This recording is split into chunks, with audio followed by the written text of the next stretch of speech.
we are going to move towards our second panel discussion for this evening, and like I said, it focuses upon opportunities. Some of the key points that we are going to be touching upon during this conversation include future of fuel, future of two-wheelers workshop, future of rural sub-dealers, and authorized multi-brand outlets. Now, these are some of the points that we will be touching upon, and to do that, let me introduce to you our panelists for the second panel discussion this evening. We have amongst us Mr. Rahul Bhatnagar, General Manager, Electric Vehicles and Emerging Mobility Business, Hero MotoCorp.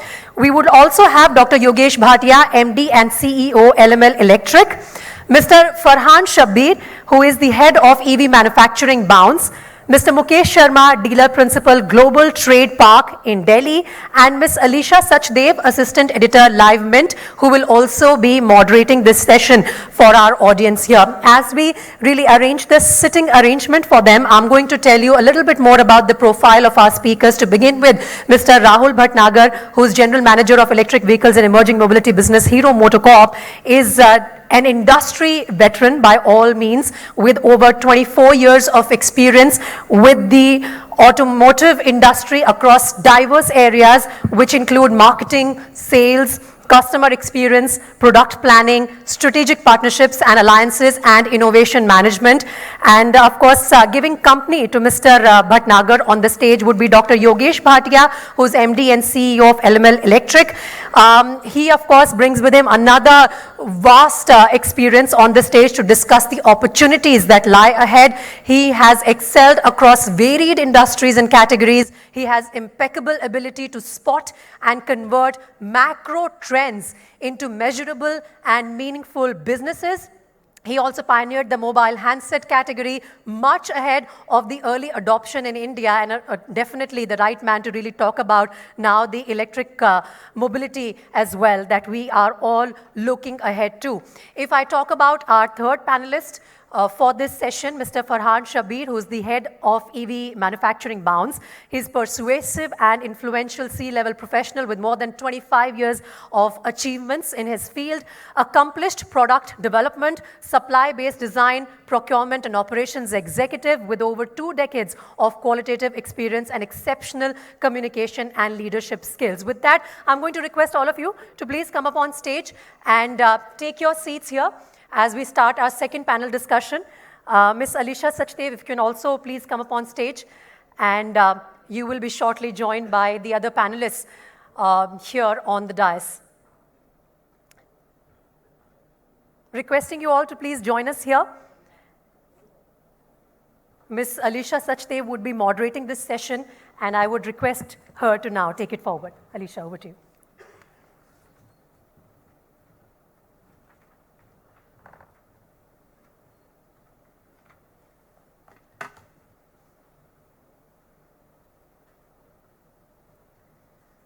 Well, thanks for that.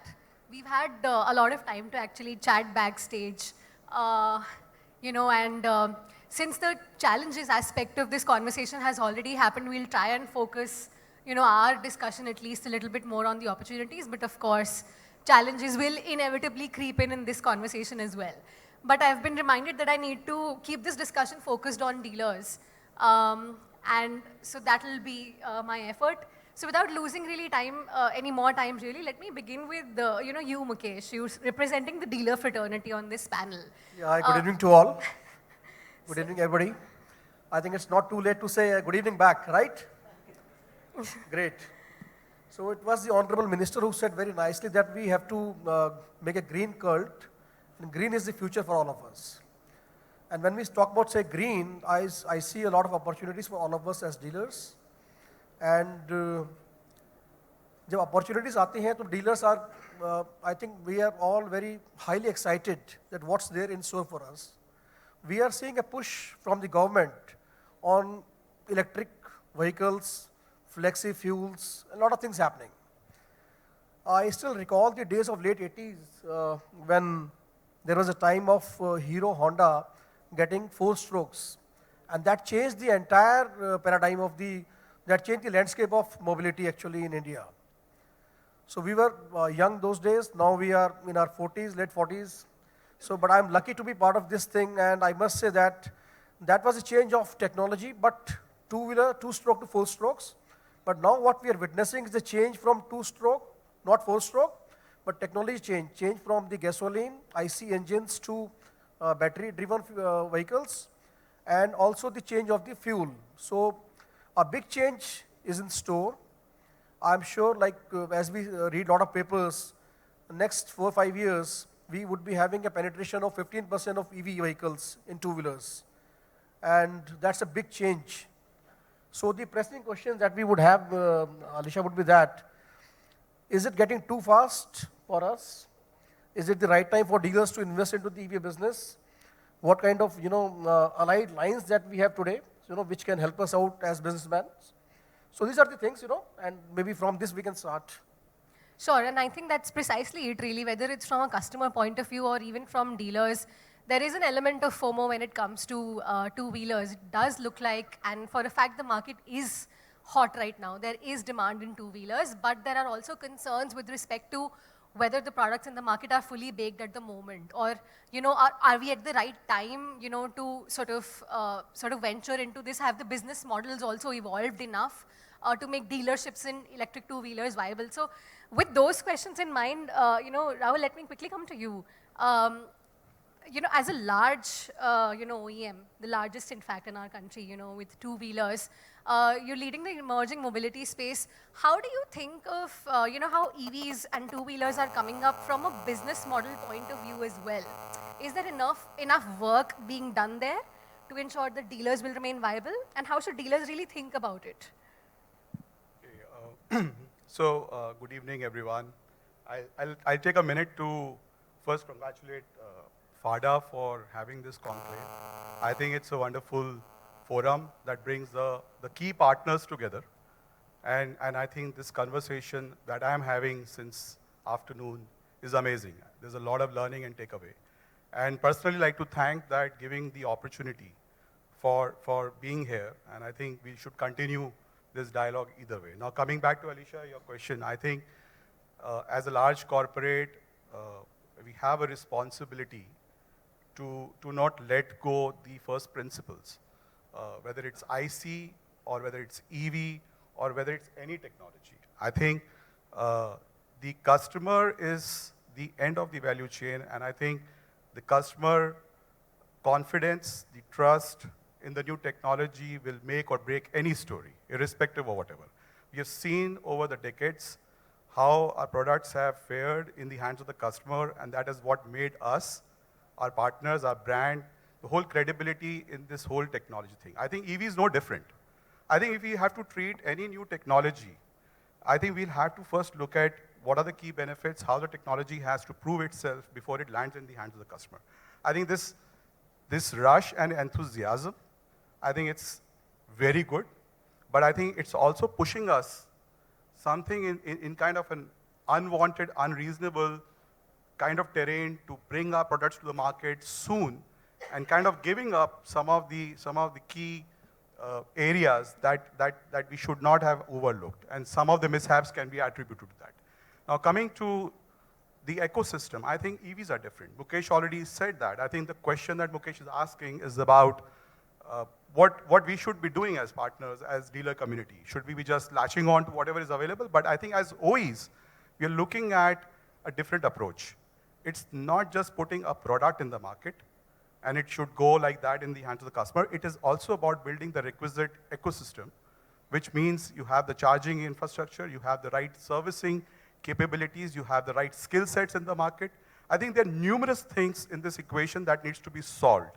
Otherwise, we have seen numerous times that things just fall through the crack, the technologies don't cross the chasm at all.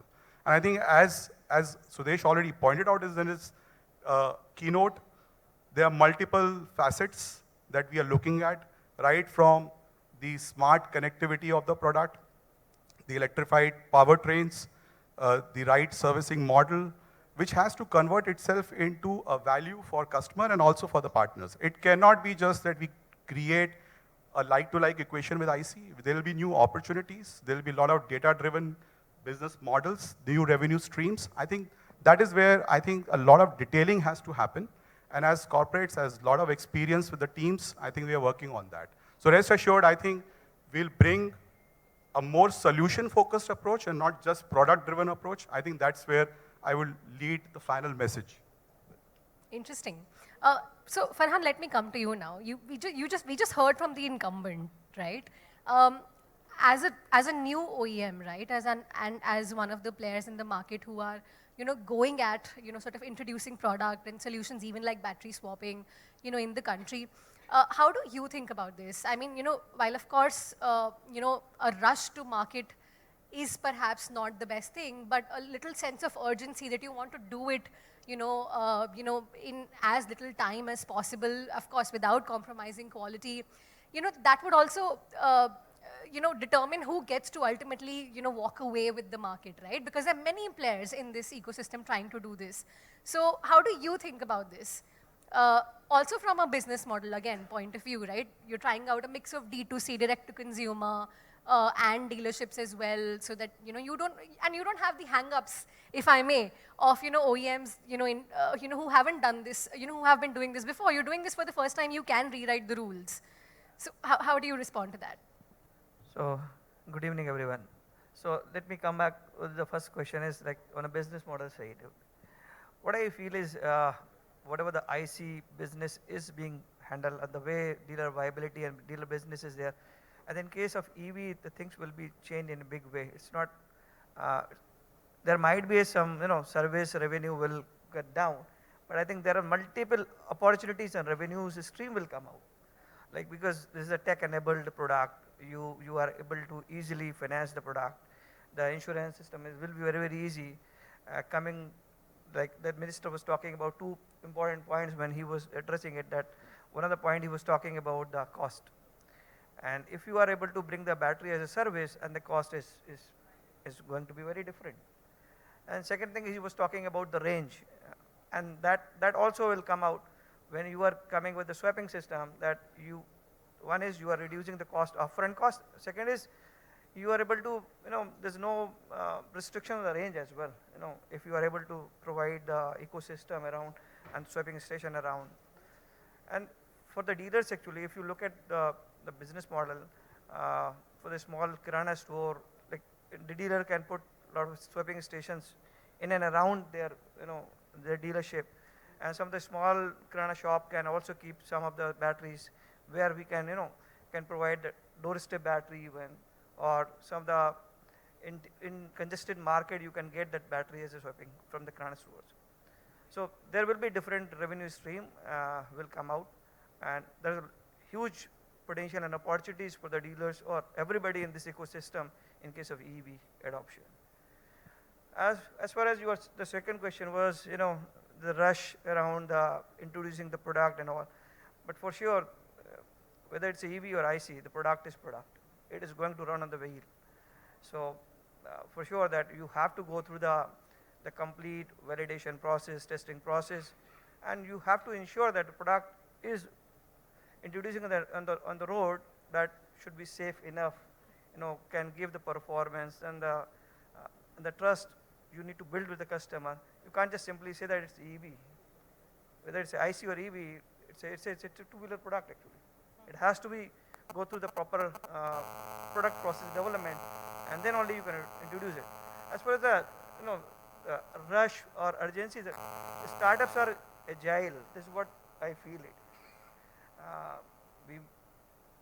Agility can bring this product slightly faster than the established players, but we can't ignore that the process has to be followed. Okay, Yogesh, if I can come to you, you are re-entering the two-wheeler market, with electric two-wheeler products, and that's going to happen in a few months from now. You have a unique vantage point where you are still a few months away from launch, but you have seen already that the problems with the ecosystem are starting to emerge, right?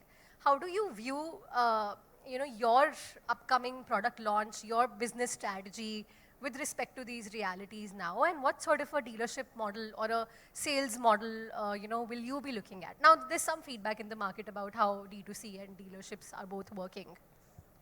Firstly, I should say thanks to FADA and Mr. Vinkesh Gulati to invite me in this session. Yes, auto industry में हमारा पहला session है और मैं congratulation करूंगा mister Vinkesh and फाडा family को कि उन लोगों ने टू व्हील सेगमेंट में इलेक्ट्रिफाइड मोबिलिटी के ऊपर उस सब्जेक्ट के ऊपर ये सेशन किया है। अलीशा, आपके 3 क्वेश्चंस को मैं अलग अलग एड्रेस करूंगा। सबसे पहले तो हमारे माइंड में, इंडस्ट्री में, कम्युनिटी में इलेक्ट्रिक व्हीकल सिर्फ इकोनॉमिकल वायबिलिटी को देखते हुए एक्सप्लोर किया जा रहा है, बढ़ाया जा रहा है। अभी क्रिसल से लोग जो अभी आप सारा प्रेजेंटेशन दे रहे थे, one of our partner from Noida, तो उन्होंने बोला कि 3 साल के बाद बैटरी आएगी तो कॉस्टिंग बढ़ जाएगी। तो सबसे पहले हमें अपने माइंड से ये चीज निकालनी होगी, इलेक्ट्रिकल व्हीकल है तो वो इकोनॉमिकल है और सस्ता है। वो सस्ता इकोनॉमिकल है, that is a separate thing. हमें इलेक्ट्रिकल व्हीकल को, जैसे मिस्टर राहुल ने भी बहुत अच्छा एक्सप्लेन किया, हमें सॉल्यूशंस देने हैं। ऐसी कौन सी चीजें हैं जो आज तक लास्ट 70 ईयर से जो टू व्हील आइस इंडस्ट्री चली आ रही है और उसमें वो हमारे कंज्यूमर को, टू व्हील कंज्यूमर को वो सॉल्यूशंस, वो परफॉर्मेंस नहीं मिल पाई जो इलेक्ट्रिकल व्हीकल में मिल सकती हैं। ऐसी बहुत सी चीजें हैं जो आइस इंजन में नहीं हो सकती और इलेक्ट्रिकल व्हीकल में हो रही हैं। जैसे ही हम लोग एलएमएल में अपने प्रोडक्ट्स लॉन्च करेंगे, आपको ऐसे फीचर्स पता चलेंगे जो आइस इंजन में अभी तक नहीं हुए थे और एलएमएल की टीम उसके ऊपर खूब काम कर रही है और धीरे धीरे आपको उन चीजों का पता चलेगा। हमारा उद्देश्य ये है कि हमारा कोई भी कंज्यूमर अगर 4 व्हील की गाड़ी में जिस तरह का एक्सपीरियंस वो चाहता है उसको मिलता है, 2 व्हील में क्यों नहीं होगा? नहीं होगा, बात की बात है, बट 2 व्हील इंडस्ट्री का ट्रांसफॉर्मेशन का टाइम है। जैसा अभी आप लोगों को मेरे बारे में बताया गया कि मैं टेलीकॉम बैकग्राउंड से हूं। जी साहब, मैंने मोबाइल का पहला सिम कार्ड, पहला नोकिया, पहला रिलायंस, पहला टाटा लॉन्च किया था। हमने मोबाइल का वो टाइम देखा है जब फीचर फोन से स्मार्टफोन में गए थे। अभी राहुल और मेरा डिस्कशन अंदर मुकेश जी से यही चल रहा था, क्या स्मार्टफोन खरीदते वक्त ये सोचा गया था कि स्मार्टफोन फीचर फोन से सस्ता है या होगा? जी नहीं, स्मार्टफोन को उसके यूटिलाइजेशन से देखा गया था। ऐसे कौन से सॉल्यूशंस, ऐसी कौन सी चीजें हैं जो आज तक फीचर फोन के कंज्यूमर को नहीं मिल पाई? फीचर फोन का मतलब सिर्फ बात करना, टेक्स्ट एसएमएस करना। एसएमएस का नाम हिंदी में समासा के नाम से रखा गया था, जो नोकिया ने आज से तकरीबन 20 साल पहले ये ड्राइव शुरू की थी। जैसे ही स्मार्टफोन आया वो 5x एक्सपेंसिव था। क्या electric vehicle as compare to ICE engine vehicle 5x expensive है? जी बिल्कुल नहीं है। सबसे पहले हमें अपने माइंड से ये निकालना है, इलेक्ट्रिकल व्हीकल है तो सस्ता है। यस, इलेक्ट्रिकल व्हीकल है तो वो अच्छा है, इकोनॉमी के लिए अच्छा है, हमारी वायबिलिटी के लिए अच्छा है, हमारे इन्वायरमेंट के लिए अच्छा है, और ऐसे बहुत सारे फीचर्स हैं जो आइस इंजन में अभी तक नहीं मिल पाए और इलेक्ट्रिकल व्हीकल में मिलेंगे। मेरा आप लोगों को बिल्कुल सिंपल सा संदेश ये है, अगर हम चैनल की बात करते हैं, मैं डीलर्स को डीलर्स नहीं पार्टनर बोलता हूं, मैं एम्प्लॉय को एम्प्लॉय नहीं टीम बोलता हूं। तो मैं अपने रिस्पेक्टेड सभी पार्टनर्स को एक ही निवेदन करूंगा, हमें वो 20 साल पहले का समय याद है जब नोकिया का 93% मार्केट शेयर मोबाइल में होता था। मोबाइल का मतलब नोकिया होता था, लेकिन नोकिया को क्या था दिमाग में, हम नोकिया हैं। तो प्लीज वो चीजें दोबारा रिपीट ना हो। और दूसरी चीज, हम ईवी को सिर्फ इलेक्ट्रिकल व्हीकल नहीं बोलना चाहते हैं। मिस्टर राहुल ने भी बहुत अच्छा एक्सप्लेन किया कि इलेक्ट्रिक व्हीकल के बाद भी और फ्लेक्सी फ्यूल इंजन, ऐसी बहुत सी चीजें आने वाली हैं। तो हम ईवी कम्युनिटी की तरफ से ईवी को एम्पावर्ड व्हीकल बोले कि अभी तक ऐसी कौन सी चीज जो टू व्हील आइस इंडस्ट्री में नहीं हो पाई और आने वाले समय में हम करेंगे, तो उसको हम हमेशा ध्यान रखें। अब पार्टनर्स के वायबिलिटी की बात है। यस, अभी हमारा डिस्कशन हो रहा था, कोई भी आइस इंजन का पार्टनर मंथली 400 से 500 नंबर्स करता है। ये कैसे पॉसिबल है कि इलेक्ट्रिकल व्हीकल का शोरूम देख खोलते ही उसको 400 से 500 नंबर का बिजनेस मिलेगा? बिल्कुल भी पॉसिबल नहीं है, but it's a starting. But ये सिंपल सा देसी फार्मूला है। अगर कोई बिजनेस महीने में 5 करोड़ का है और वो इंडस्ट्री ने धीरे धीरे धीरे डीग्रो करना है और वो कम होता जा रहा है, और आज एक बिजनेस अगर 50 लाख रुपए मंथली है और उस बिजनेस ने बढ़ना है, तो 101% as a business sense, as a business acumen, हमें 50 लाख वाले को इग्नोर नहीं करना चाहिए, ना ही 5 करोड़ वाले से एकदम हाथ हटाना चाहिए। हम अभी टीथिंग एज में हैं, कन्वर्जन तो होगा बट एकदम नहीं होगा, it will take some time. Transformation में थोड़ा सा टाइम लगेगा। अभी जो ईवी मोबिलिटी में एकदम इजी एंट्रेंस से, तकरीबन अभी हम डिस्कस कर रहे थे 270 टू 275 प्लेयर्स आ चुके हैं। क्या आइस इंजन में ऐसा कोई पार्टनर सोच सकता है मैं कल सुबह आइस इंजन की मोटरसाइकिल या स्कूटर बना दूंगा? नहीं। तो ईवी में क्यों? तो ऐसे ऑब्स्टेकल, ऐसी रिस्ट्रिक्शंस गवर्नमेंट के द्वारा लगाई जानी चाहिए। कोई भी इलेक्ट्रिकल व्हीकल में अगर एंट्रेंस करना चाहते हैं तो कुछ क्वालिफाइड पैरामीटर जस्टिफिकेशंस होनी चाहिए, जिससे कि इलेक्ट्रिकल व्हीकल कम्युनिटी बदनाम नहीं होनी चाहिए। कंज्यूमर ऑन द रोड ये सोच रहा है इलेक्ट्रिक व्हीकल ठीक नहीं है, वो ये नहीं देख रहा कि जिन प्रोडक्ट में प्रॉब्लम आई मे बी सम इश्यूज हैं या क्या है। मैसेज कम्युनिटी का गलत जा रहा है। मेरा सब ओईएम्स भाइयों से जहां भी जो भी इश्यूज हुए हैं, एक ही नम्र निवेदन है, हम डिले जरूर करें लेकिन चीज ऐसी उन्नत किस्म की मार्केट में दें, प्राइस को मत देखें कि हमें कंपीट करना है। ये इंडस्ट्री कंपीट करने की नहीं है, ये इंडस्ट्री कॉम्प्लीमेंट करने की है। ऐसा मैंने क्या नहीं किया जो हीरो ने किया, ऐसा हीरो ने क्या नहीं किया जो मैंने उस कम्युनिटी को कंट्रीब्यूट किया। ऐसा करके हम चलेंगे तो मैक्सिमम 3 साल में इलेक्ट्रिक व्हीकल कंज्यूमर, हमारा पार्टनर, हर कम्युनिटी का बंदा ये कहेगा यस हमें ट्रांसफॉर्मेशन करना है। धन्यवाद। I think the applause really says it all, Yogesh. So, Mukesh, again from a dealer point of view, while you began this discussion by saying that the questions dealers probably have right now is it more prudent to wait, or is it more prudent to take a bet on an OEM that you think, will probably, stand the test of time in the market?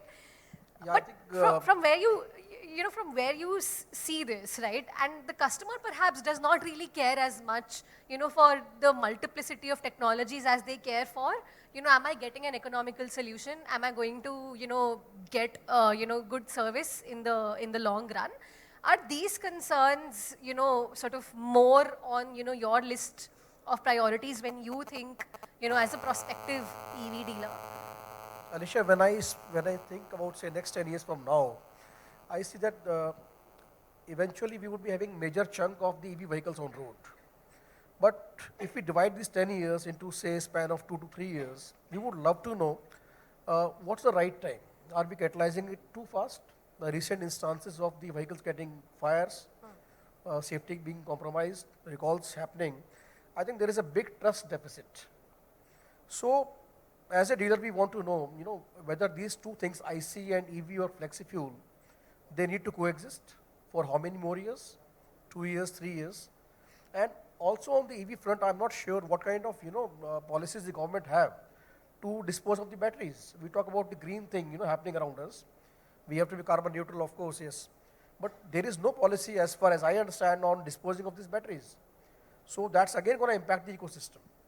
So the transformation, which I believe is happening a bit too rapid, too fast, I think the OEMs should, forum together and talk and find out the ways, and with the government also, that what is the kind of pace they should adopt for this. Ecosystem, I believe, is still not there to sustain all these things. You are driving the demands by creating a lot of hypes and noise in the market. There are 300-400 players market mein hai aaj ki date mein. Demand is getting driven. Customer is looking for novelty, and of course affordability is there. But with this thing happening, can we get the supply chains? Can we get the affordability? And what is the support from the government on all these things? So as a dealer, we, I think, are all in a state of, I would say, ambiguity. Then what do we do as such? So next couple of years, if I see in the recency effect, should we wait for the things to happen, take their own course? So that's still, from my side, not answered. But I understand, yeah. So what's going to be future and what pace we should take, that we should decide. Right. Farhaan, I want you to address this again, from a startup point of view. A lot's been spoken about EV fires and, how that can lead to a trust deficit from the customer side, right? But there are hundreds of players in this market already. How do you, how do you distinguish yourself from all of these new players that are coming in? And what would your sort of, if you had to convey one message to, not just the dealer community, but, the community at large, EV adopters, that, how do they distinguish which OEM is good to get in business with? What should be the parameters they should be looking at? Or can there be a sort of, set of things, which can act like a litmus test? That there's enough R&D that's gone into the product, it's been tested enough on the roads, and startups are not just chasing private capital and just putting product out mindlessly. So I think it's a very good question that, what Mukesh is talking about, which is recently in the news that some EVs are getting fired or some mistrust is being, coming up, and people are worried about the EV adoption. But I feel that for the startup, it's important to have a speed, but at the same time, we can't ignore the process of the product development. And as far as we are concerned, what I can say that, I'm coming from the product development and automotive background, almost spent more than 25 years in this. And we started this company in 2016, worked a lot on this development. We have not gone in the thought which majority of the companies are doing it, getting the parts from China, assemble it and selling it here. So this is not the process which we adopted, because our philosophy was, our belief was when we started this company is that this model will not be successful. If it would be, the company was there, the EV is being sold from last 15, 20 years. Farhaan, we can hold the mic closer. Yeah, so from the EV is being sold from last 15, 20 years, and we feel that that model is not going to be successful. That's the reason we decided to develop a product. From 2016 to 2019, and we are able to bring that product in that. And we have gone through different processes, utilizes, as a startup, you are not able to have those equipments or facilities or labs, but there are some ecosystems available around. The government of India is there, there's ARI is there, there's ICAD is there. You can still utilize their facilities to test your product, do the validation of the product and do the testing properly and ensure that that product is good enough when you are going to launch. As far as the battery is concerned, which is very important in this case, and which is what Mukesh is talking about, the fire. In our case, how we are different from the other player is, we are using this battery in our fleet system, and we already completed 40 million kilometers on our fleet business with the same batteries, which we are utilizing this battery with our Bounce Infinity E1. So, which is very important that, the complete product validation has to follow the process, what is required. Second is, your battery is the most important. Because Indian climate condition is very different, we are having different temperature.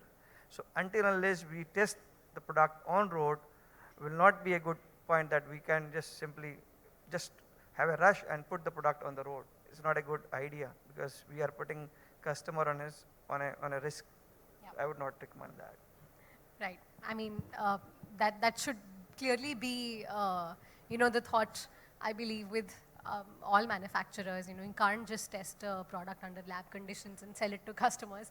Rahul, again, coming to you, one of the concerns that's also been raised is that, the product, especially for EV, sometimes just gets picked up from another country and, it's being sold in India. It may not be the best product for this market, but it's the easiest and the most convenient and the quickest way to make it and sell it. So that's also the model sometimes, that gets picked up more often. You, again, as an OEM, who have been in the market, for decades, and would, of course, intend to, be a credible name in this business. What is your approach towards, moving, like you said, not in a, unjustified sort of haste, but also swiftly enough that, your peers or even the customer does not think, that you're sort of left behind, and, the way to go is, to pick startups, because they are the ones who are innovating right now, right? Right. I think you said few things. I think pace, startups, and not left behind. I think there is definitely no shortcut to success. I think it will take what it will take. But having said that, I think large OEMs have realized the essence of moving fast. And therefore, the approaches OEMs are taking is like creating teams who can think more agile, more faster, can work with lot of autonomy and things like that. I think that's required. But what is not required is to kind of forgo, some of the more imperative when it comes to product development, and leverage all the experience and expertise within the system, in the supplier base, with the experts and R&D across to put a credible product, because that's win-win. So therefore, I think startups association teaches a lot, and I think is a very healthy learning and exchange both ways. And we have seen through our association with one of the most promising startup in the country. I mean, we take pride in saying that, and I think personally I've been part of that journey from day one, and I can say that it's mutual. I think But there is a speed. There's a speed, unfortunately, the large OEMs take its time because they're vested into it. With 6,000 partners, we can't really turn the table upside down in a day. I think there's a lot of thoughts that we have to build. What is the right business model? What is the right go-to market? How the partners will have their share of value. I think we have to put a lot of cadence to all of this strategy before we execute. Startups don't come with that baggage. I think honestly, we'll have to differentiate. They can do whatever they feel like. I think they can go directly to the customer and things like that. They can experiment. I think that is why in my previous, when I said as a responsible corporate, it's not about managing what the customer needs, it's also managing what your partners need, the whole ecosystem. You have to take the whole community together. I think this is not just a simple equation. I wish it was. And I wish, Mukesh, we all had the ability to predict the future. But my friend, I think, like I said, there is no shortcut. There's going to be some learning for us, for the customer, and we should allow for that. I think let's not lose that to ourselves because we are for a long haul. It's not about that, agle saal dekhenge kya hoga, and this like that. And we have seen in the past. I think just one more thing, and I think one of the examples I shared with Yogesh is already quoted. The other one I said about the food industry. When these apps came in, a lot of people in the F&B industry thought that, their business is going to go away. But look at the number of restaurants that have come up. I think it's like, look at the valuation those have. I think nobody is deprived of anything today. The whole value for that entire industry has really gone up. Same way, I think when digital happened, the whole print industry thought that, it's going to happen. But now today, if you look at the whole media is moving in a very positive way. I think with every industry, a new technology has to be handled in the right way with a lot of participation and collaboration so that when it gets introduced, it's get accepted in the right way. The earlier feedbacks are managed well. The improvisations are happening through the learning curve. And I think that's where people are on the corporate side or on the business side. I think they have to take this journey together. A good thing which is happening, I think, for future is that the customer who's been typically outside of this is going to be more collaborative. And I can assure you, with that collaboration through digital platforms, our products and services are only going to get enhanced over time because the needs are known to be better, they will be better understood, they'll be better catered to. So if we fear that we're going to be losing value because EVs will come, I think I'll completely disagree. I have a belief that we are only going to create better opportunities and value for everyone in the ecosystem. And customer is going to be with us more than in the past. Interesting. I want you to add, to that. You said you have a network of thousands of dealers, and you've also mentioned EVs as, a paradigm shift in the sense that, they're not even, as much of a, as an automotive product perhaps that they are as a tech product. So how do dealers, view this technology differently? And what will that paradigm shift involve for dealers? Since they're not thinking of the traditional sales and service model anymore, it'll have to be a little different. So if you can elaborate that. Certainly. I think I touched upon it briefly, but let me just put some more details. I think there's been a very traditional business model. It's like called B to B to C, right? So what companies are now doing, they're kind of innovating, different ways of getting connected to the customer so that there's a better understanding in the whole system. Now, there's always been devoid of understanding. There's a lot of effort being spent to understand the feedback, get the feedback to the company. I think in the new business model, which is the emerging mobility arena, I think we will understand these needs better and through our partners, which fortunately with Hero, I think we have one of the biggest strengths that we are very well networked to take anything to scale. I think that's where we will bring those new services to the customers through our dealer partners. In the process, I think there's going to be a lot of new standards, new processes, new skill sets that we need to adapt. And therefore, there's a need to kind of look at that learning curve very cautiously, and we will allow for that kind of change to happen. But once we are sure about those templates, I think we can scale very fast. So that's the whole strength, and I think we definitely depend on the entire dealer fraternity for that kind of success to happen in the future. Right. Farhaan, I want to come to you now and ask that, we've seen that with the recent instances of fire, and I'm afraid I'm delving into this a little too much, but that's the reality of the market right now.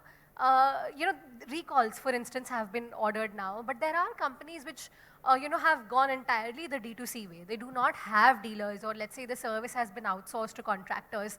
How do you, as a company that's going to adopt a hybrid model, how do you view this panning out in the long term? The necessity of having dealer fronts or workshops, vis-a-vis the accessibility, and the reach that, D2C gives you. Will one weigh over the other, or will the two have to sort of coexist, and is that how you think in the long term? So I think as far as the customer is concerned, customer wants somebody, what I feel is the two-wheeler is a touch and feel product. So it's just selling through D2C is a very different thought which the customer is used to right now. And it's a very big change, and considering the recent, some of the issues happened, which is again further, bring the things in the customer mind that they want somebody, if something goes wrong, where they'll go. So what I feel, and what as a company we feel, that we are going in a hybrid model.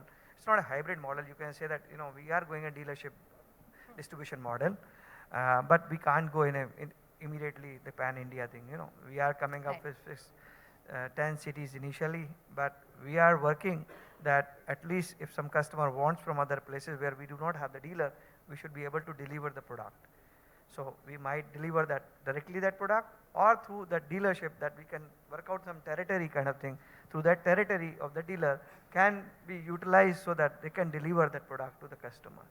So to me, it's like a completely depending on the D2C model is too much for the present customer, because he's not used to of it.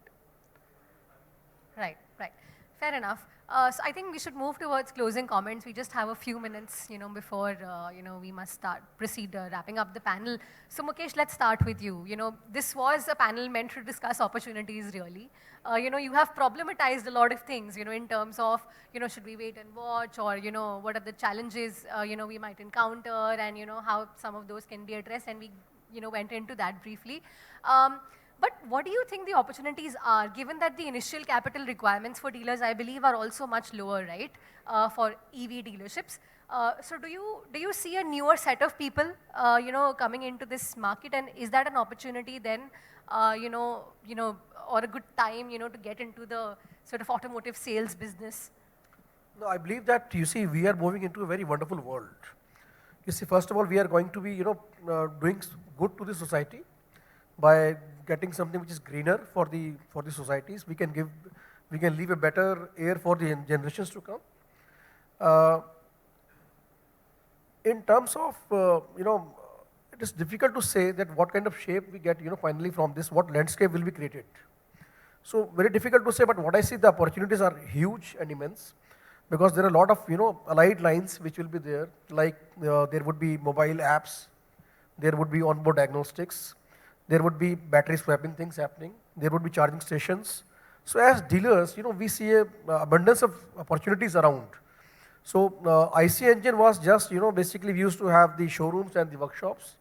But right now, I think for a dealer, the scope would be much bigger.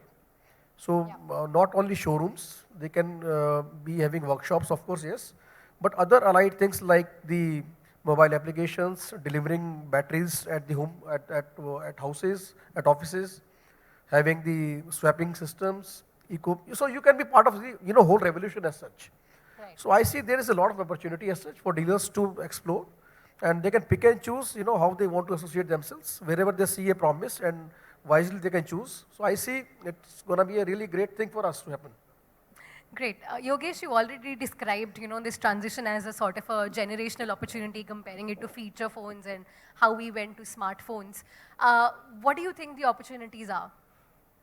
जैसा कि ICE engine में sales and service partners होते हैं, हमारे हिसाब से electric vehicle segment में partners sales service and solution होंगे, जिनको कि सब्सक्रिप्शन मिलेगा. अभी मुकेश ने बताया ये आने वाला समय सर्विसेज का है. अभी आपको एक्सप्लेन भी किया गया जो जो सर्विसेज, बैटरी स्वैपिंग सर्विसेज और अदर सम स्मार्ट सर्विसेज जो मिलेंगी, उसका सब्सक्रिप्शन का कुछ हिस्सा उन पार्टनर्स को मिलेगा, जिससे कि उनकी सर्विस से, आइस इंजन के सर्विस के कम होने से जो वाइबिलिटी कम आ रही है, जो लैगिंग हो रही है, वो उससे फुलफिल होगी। सेकंड, मैंने 2-3 बार से आपसे सुना जो आपने बोला कि D2C स्टार्टअप आता है, D2C शुरू करता है, पैन इंडिया डिलीवरी शुरू कर देता है, but partner brand like hero और बजाज जिनका ऑलरेडी बहुत बड़ा नेटवर्क है, तो वो लोग D2C नहीं करते क्योंकि उनका ऑलरेडी पार्टनर्स का फैला हुआ है और एकदम कन्वर्ट भी नहीं होते। तो इसमें हम लोगों ने एक स्मार्ट सोल्यूशन ऑफ सेल सोचा है, डेट इज O2O। मे भी कई लोगों ने इस बारे में सुना होगा। O2O model means offline to online. हमारा कंज्यूमर वेबसाइट पर जाए, प्रोडक्ट को देखे, समझे, फीचर्स देखे, सेम उसके near by geo tagging location हमारे पार्टनर के पास विजिट करे, physical look and feel product का एक्सपीरियंस करे, तब वो खरीद ले। मीन्स वो वेबसाइट पर जाकर अपना माइंड मेकअप कर सकता है और वहां से उसको जो इंटीमेशन मिलेगा, जो नोटिफिकेशन मिलेगा, उसके near by geo tagging location of partner, वहां पे जाके विजिट कर सकता है। आज से 10 साल पहले तकरीबन हुआ था ऑनलाइन वर्सेस ऑफलाइन। ऑफलाइन के पार्टनर्स पूरे इंडिया की एक एसोसिएशन बनी है मोबाइल में, जिसका नाम एमरा है, बहुत बड़ी एसोसिएशन है, all India mobile retailer association. उनका हमेशा ऑनलाइन के प्रति एक ऑब्स्टेकल रहता था, एक ऑब्जेक्ट रहता था। तो आने वाला समय अब O2O का है।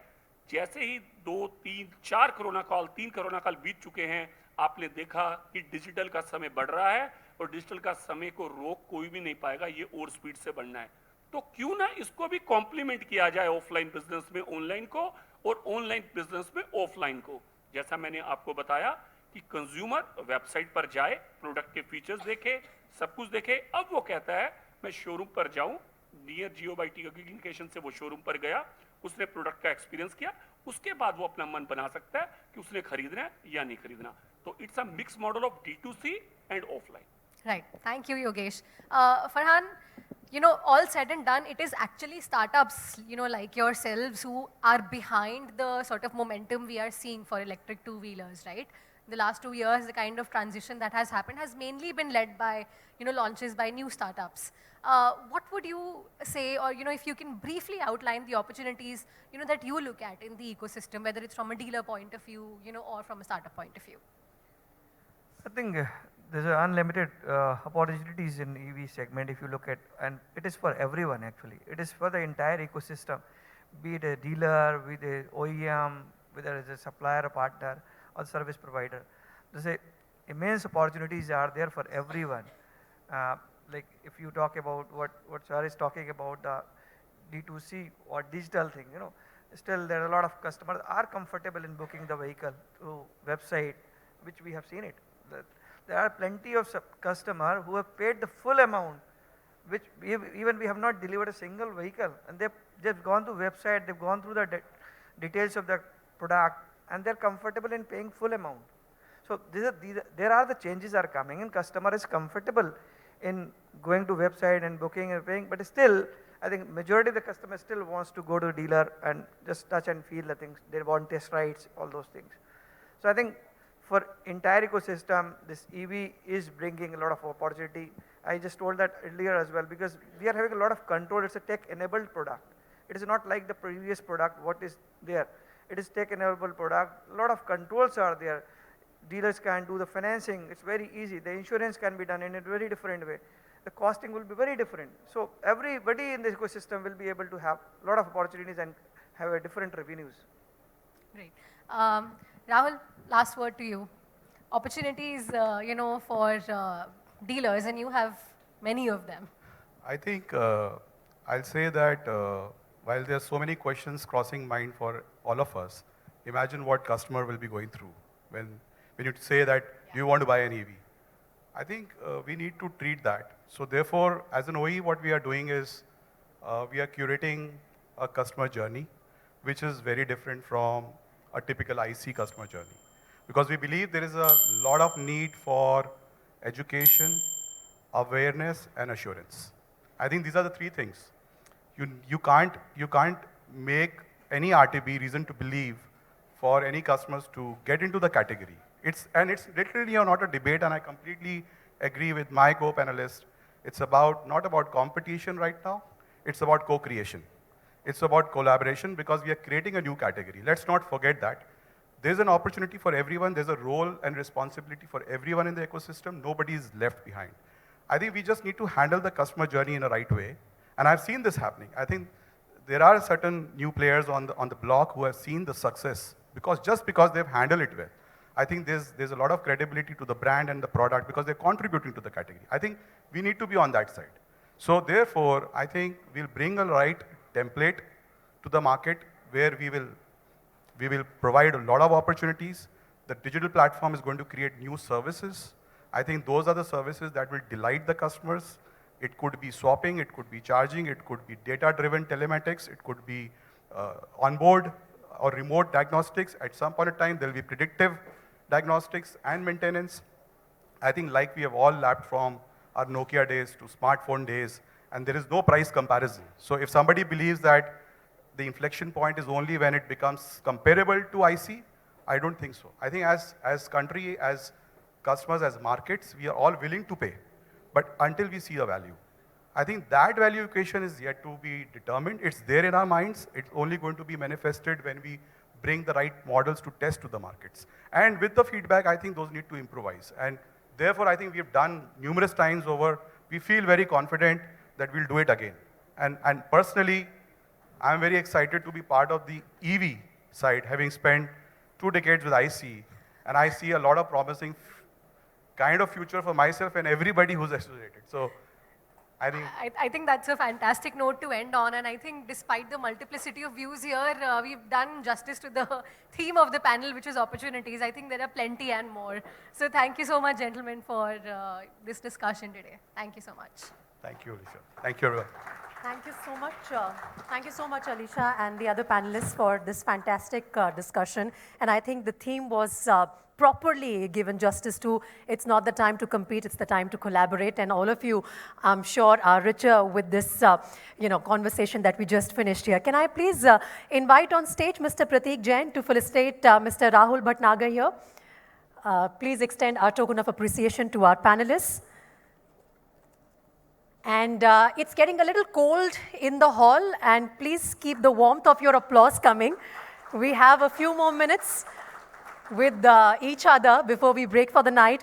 Mr. Ajay Agarwal, can you please come up on stage to felicitate Dr. Yogesh Bhatia, please?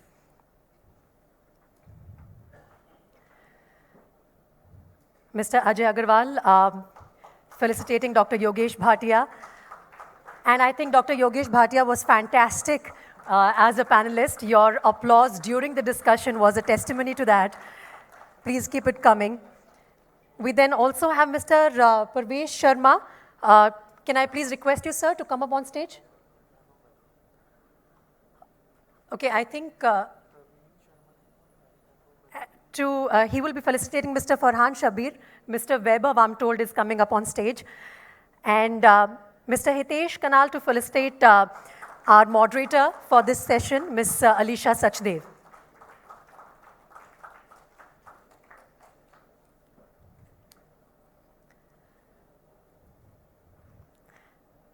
After our token of appreciation, I'm also going to be requesting all of you to stand up for a quick photo op. And here we have Mr. Hitesh Kanal coming for the felicitation of Ms. Alisha Sachdev. Thank you so much. It was a lovely panel discussion and a very fruitful conclave, which really comes to an end with this panel discussion, but not before a quick photo op for all our panelists for this session. Can you all please stand up for a photo? And once we extend our thank you to our panelists here, we will also be moving forward to extend this felicitation a bit to our thank you partners. For that, I will need the entire team of FADA to join me here on the stage. I will be calling upon the stage Ms. Garima Mishra, Mr. Vinkesh Kulati, Mr. Sahesh Damani, and Mr. Sanskar Gupta to please come up on stage and felicitate our thank you partners for this evening: Hero MotoCorp, Detail, LML, Orbitsis, and Go Digit. Can we please have representation from all of them? We will quickly remove these tables and then make space for the felicitation of our thank you partners, without whose contribution